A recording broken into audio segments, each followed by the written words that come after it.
ब्राह्मण ही जात नाही तर संस्कृती आहे। चारित्र्य संपन्नता हा ब्राह्मणांचा सगळ्यात मोठा गुण आहे। परंतु मागील 100 वर्षात ब्राह्मण समाजाला आत्मविस्मृती झाली आहे। याचे सगळ्यात मोठे कारण म्हणजे गांधी हत्येनंतरचा संहार। त्यानंतर भय आणि नैराश्याने हा समाज पछाडला। ब्राह्मण समाज विखुरला गेला आणि एकत्र येण्याची प्रक्रिया खूप उशिरा सुरू झाली।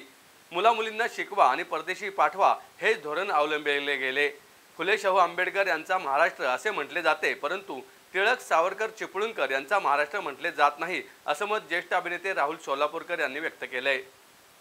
अखिल भारतीय दैवज्ञ समाजोन्नती परिषदेतर्फे 10वे दैवज्ञ साहित्य संमेलनाचे उद्घाटन स्वारगेट जवळील गणेश कला क्रीडा मंच येथे करण्यात आले। यावेळी समाजश्रेष्ठी डॉक्टर गजानन रत्नपारखी, साहित्य संमेलनाच्या अध्यक्षा कृष्णी वाळके, अजय कारेकर, कुमार अन्वेकर, उदय गडकरी, मनमोहन चोनकर, सूर्यकांत कल्याणकर यासह अनेक मान्यवर उपस्थित होते।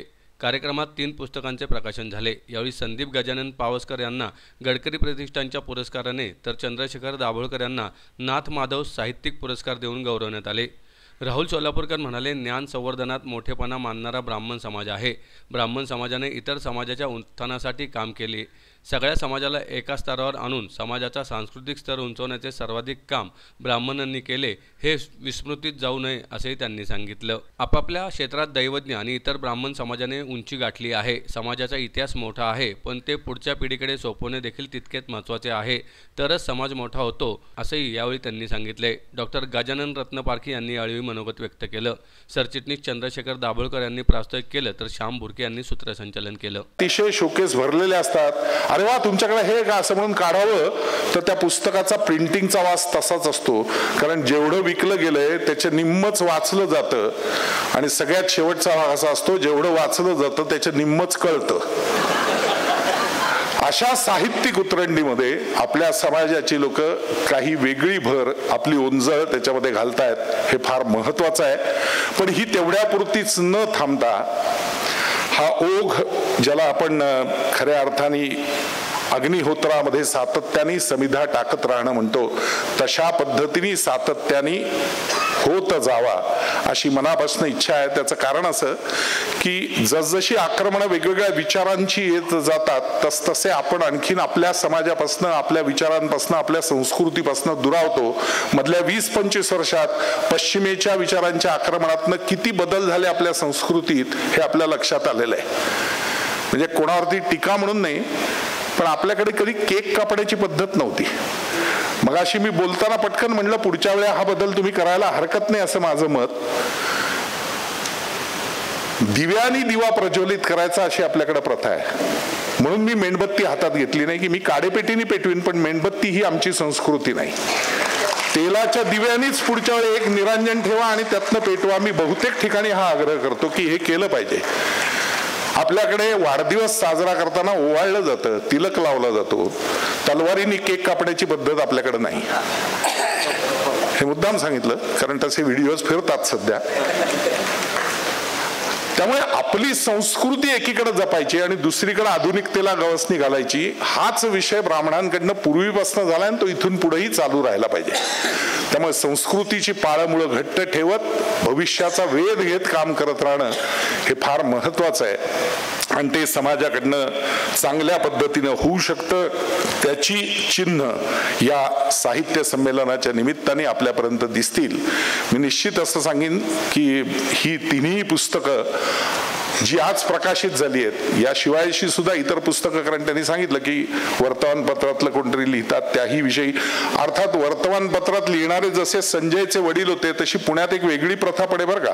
वाचकांचा पत्रव्यवहार नावाचा एक कॉलम यायचा, त्याच्यात लिहिणारी काही माणसं होती, तुझे बाबा लिहायचे, पण दुसरे एक जे गृहस्थ होते नाही तेही होते, पण एक गृहस्थ फार मोठे होते, ते गृहस्थ डायरेक्ट असं पत्र द्यायचे, क्लिंटन तुमचे डोके ठिकाणावर आहे का? आता क्लिंटन कुठे वाचायला जाणार आहे, सकाळ बदल छोटस काहीतरी, असेही लोक होते।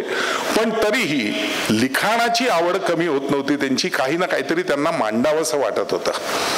आजचा काळ हा यूट्यूब, रील्स आणि सगळ्या याचा आहे, त्यामुळे लिखाणापेक्षा बोलण्यावरतीच लोक जास्त भर देतात.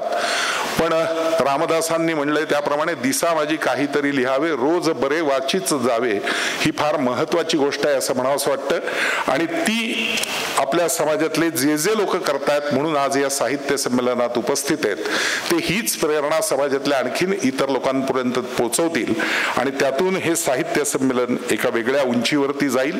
पुढच्या काळामध्ये साहित्य संमेलनाला स्टेजवरची गर्दी साहित्यिक कवी यांच्या मांदिळींनी जास्त गाजेल, एवढीच अपेक्षा या निमित्ताने व्यक्त करतो. स्वतंत्रता संग्राम, स्त्री पुरुष समानता, सामाजिक सुधारणा यावर भर दिला गेला आणि आजच्या तंत्रयुगात इंटरनेट, मोबाईल, कॉम्प्युटरच्या माध्यमातून डिजिटल स्वरूपात साहित्य उपलब्ध होते. आजच्या तरुण पिढीचा विचार केला तर फार निराशाजनक चित्र दिसून येते. इंग्रजी शिक्षणाच्या मुशीतून तयार झालेली आपली पिढी मराठी साहित्यापासून अंतर राखूनच आहे. त्यातच सर्वच युवकावर इंटरनेट, मोबाईल, कम्प्युटरचे प्रचंड गारूड पडलेले आहे.